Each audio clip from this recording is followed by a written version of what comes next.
Good evening, Rams. I'm Kenneth Frederick, and I am here tonight interviewing candidates for the upcoming ASCSU elections. Tonight, I'm joined by Nick DeSalvo. Hi, my name's Nick DeSalvo, and I'm a candidate for Speaker of the Senate. Just a little background on me. When I was in high school, I served as student body president at Pueblo West High School, and it's the largest school south of Colorado Springs, so it's kind of a big deal in the southern Colorado area as far as, you know, sports and things of that nature. At age 17, I became the youngest person in Colorado history to ever be on a ballot when I ran for office in a local election. And, you know, I didn't expect to win. It was kind of a pipe dream. But I was really surprised with the amount of support that I garnered. It's a community of about a little over 30,000 people, and the demographic is somewhat older.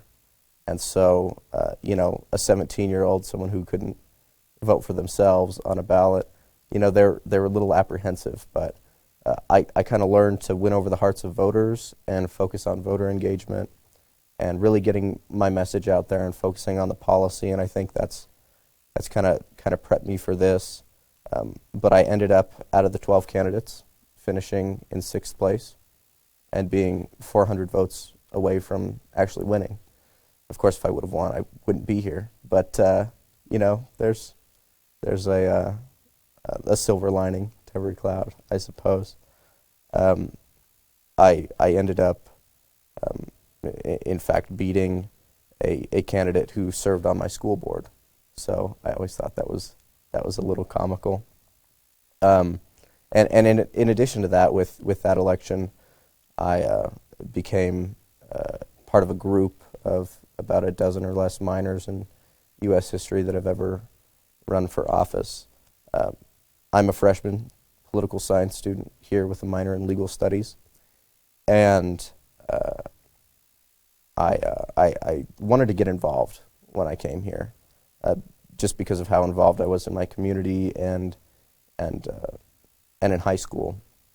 And so I kind of searched for things I could do. I followed the ASCSU Instagram page, and when they said that you could join a committee, I decided I would. And so I joined the board of student organization funding, where it's a group of 10 of us, comprised of at-large members and senators, and various student organizations come before us for event funding. And so I'm pretty proud of some of the work we've done there. We've some of the major things we funded are Business Day, which is coming soon, and we also funded Holocaust Awareness Week.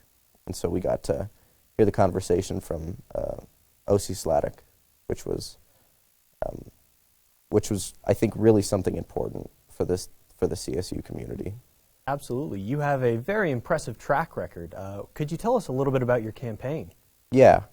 So I decided to run for Speaker of the Senate because I feel that there's something lacking in the Senate. You know, this year there have been quite a few upsets within the chamber itself, as far as leadership based.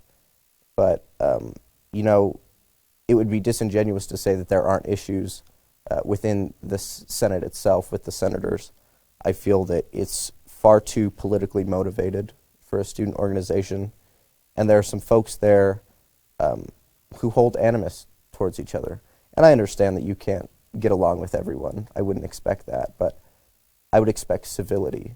And I think what we saw at the vote of confidence was exemplary of that issue. And so, you know, with that being said, if I am elected as Speaker, I want to kind of create a culture within the Senate to where we leave all the partisan, political garbage at the door. We come into the chambers and we focus on the legislation and what's best for the students. And, you know, with that in mind, I think it will make the chamber run a lot more efficiently and effectively, and really the people who are going to benefit are the students. And right now what's happening is to the students' detriment, and I don't like seeing that. Absolutely. Coming in, especially as a freshman, it might be a little difficult to get the perspective of just the student body in general. Could you, in your words, tell me what do you believe the three biggest problems that CSU students are facing right now? Well, one of the biggest ones that's come up since I think it's the 50s is U+2. And the presidential ticket and the speakers every year mention U+2 and how they're going to fix it, but you know there's been very little budging on the side of the city government, and you know I don't know exactly what the answer is, but I feel as though we could seek different avenues. Of course, an expensive avenue, but an effective avenue would be the courts to try to sue the city of Fort Collins under the guise of housing discrimination, because let's be frank, U+2 is housing discrimination against young folks. And then also, you know, trying to get the state legislature involved to pass a bill that would ban, you know, housing discrimination of that kind. I'm proud to have known through my election, I made some connections. I'm proud to call the House of Representatives Majority Leader Danae Esgar my friend, and you know, just building those relationships and those connections. I think it's important as a speaker. So U+2 is one. Of course, we're rolling back from COVID, but COVID's not going to go away anytime soon. We're going to have to learn to live with it and adapt with it, and I think these past 2 years we've been able to do that. But of course, there's still more work to do. And number three, you know, students are paying crazy costs in tuition, and ASCSU is funded by student fees. So what I want to focus on is making sure that we spend those student fees wisely, and in a way that benefits students overall. So those are the top three for me. Absolutely. And you spoke about this a little bit when you were talking about your campaign, but one thing that is really kind of being looked to for the next Speaker of the Senate is the ability to build that cohesion within the Senate.